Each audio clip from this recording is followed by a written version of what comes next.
So ngayon nagsipagsangahan na nga, so ibig sabihin nandun yung laman niya. Hello guys, kumusta kayo? So ngayon lang ulit ako nakabalik dito sa aking YouTube, no? Ngayon ay nandito tayo sa Hulo, nandito tayo sa bahay ni tatay, no? So naglilinis tayo ng luya. So ngayon ang nililinisan kong luya guys ay ito yung mga tubuan or yung muling tubo, no? So yung mga nagsipag-sprout na mga bagong tubo. So yun yung mga dati na hindi ko nahukay, gawa ng may spot dati na hindi ko nahukay, gawa ng madalang yung tumubo, no? So mahirap siyang hanapin that time na nag-aanihan, nung time ng planting season. So hindi ko siya ginalaw kasi nahirapan akong hanapin. Kaysa magkaykay ng magkaykay, so ang ginawa ko, hinintay ko na lang na mag-uulan para mag-sprout yung mga panibagong sanga niya. So ngayon nagsipagsangahan na nga, so ibig sabihin nandun yung laman niya. So yun yung pinagbubunot natin. Tapos bukod doon, nagkakapon din tayo, no? Yung tinanim natin na mga buo na binhi natin. So ang ginawa ko ay kinapon ko, no? Pinagtatanggal ko yung binhi kasi pambenta, no? So ito siya guys. So naghuhugas tayo, no? Kumuha ako ng tubig dun sa sapa. Ayan, no? Isang timba pa lang yung nahakot ko. Tapos meron ng nakapalanggana dito kanina. Kalahati siguro nitong batya. Nakasahod dun sa may alulod ni tatay nandun sa likod ng bahay. So pinuha ko at dinagdagan ko na lang ng tubig galing sapa. So ito siya guys. So yan. So ito yung ginagawa natin, no? Brush lang siya. Kagandahan nito, wala na siyang ganong ugat. Mabilis siyang hugasan.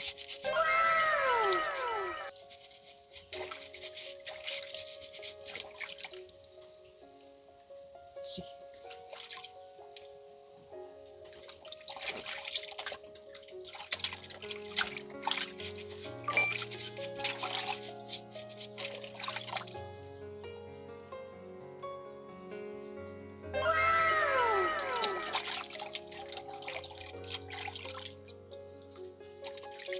Ito ang bilis lang hugasan, oh. Ang kintab pa ng balat. 'Di ba? Ito yung advantage ng mga magugulang talaga na binhi. See? Ito yun guys, yung tudling ko na itinanim na kapon natin. Kapon na yan, no? Kinuha na natin yung binhi niya. Laki. Panama lang yung variety nito, hindi ito Hawaiian, no? Panama lang yan. Pero, see, laki.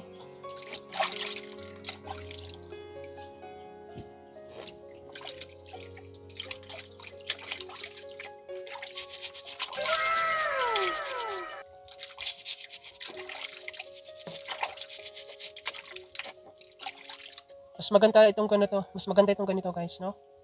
Talagang matapang yung ano nito, yung spice nito. Maganda yung spice. Gawa ng napakagulang nito, no? Unlike yung sa mga bagong harvest ngayon, yung mga chives or yung kuchay, mahina yung lasa nun. At saka ito ay tumatagal ito sa market, no? Pwede mo itong stock. Kasi nga solid ito, no? Magulang na magulang. Ito yung kagandahan kapag magulang yung luya. Unlike kapag yung sa mga mura pa, mabilis siyang mabulok. So, ganito yung ginagawa natin guys, no? So, nagkakapon tayo ngayon para may pangbenta. Tapos, yung pinagkapunan natin, yun ulit yung gagawin natin pambinhi next year na taniman, next season na taniman. Tapos, 3 months after planting, so magkakapon ulit tayo, yun ulit yung pangbebenta natin, no? So maghihintay tayo ng maayos na presyo.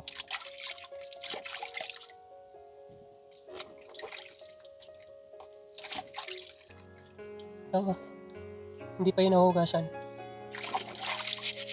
Kunting brush lang yan, oh. Tanggalin yung putik. Hindi siya maugat, so hindi siya matrabahong linisan. Brush, kunting tak-tak, tanggal.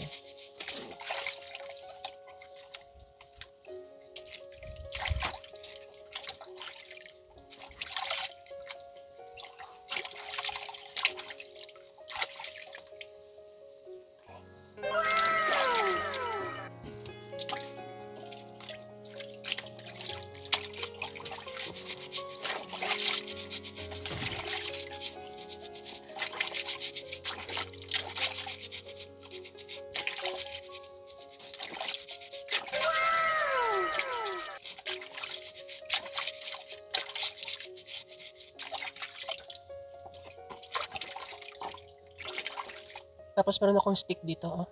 Kapag may mga singit-singit na lupa. Para matanggal yung singit-singit na lupa. Ganyan yung naglilinis ng luya, guys, no? Yan. Para makuha natin yung mga nasa singit na lupa, kailangan nating tusukin. Para makalkal natin yung loob. Matanggal yung lupa.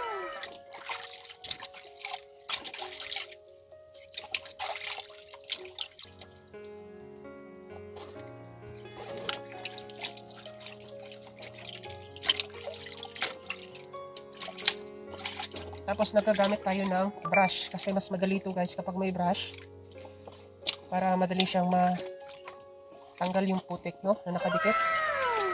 So yung smooth lang na bristles ng brush ang gamitin para hindi naman matuklap yung balat. Kasi kapag hard or medium, magagasgasan yung balat ng luya. So dapat ay yung mga smooth lang na bristles ng brush ang gamitin natin para hindi magasgasan yung balat, hindi matuklap, no? Ang iba kasi natutuklap. Oh my god, bro.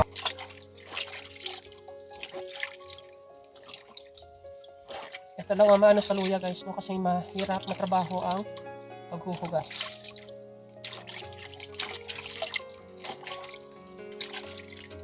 Mano-mano. May mas mabilis dito, yung iba gumagamit ng sprinkler hose, no? Gumagamit sila ng ganon, yung pressure. Dito kasi sa atin wala eh, malayo tayo, nasa hulo tayo. So mano-mano.